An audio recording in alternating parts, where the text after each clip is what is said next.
You wanna make motion videos like this, then download an app called EasyCut from your Play Store. Now click on video and select the images or videos that you want to add. Now click the photo icon and click on motion and apply the first one. Do the same with all other photos too.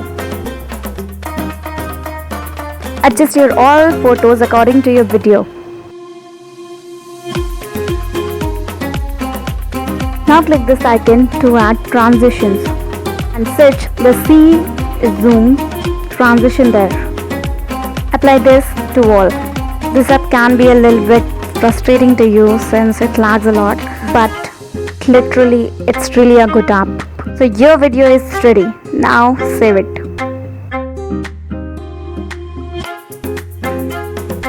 If you like the video, then please do subscribe to our channel. Thanks for watching my video.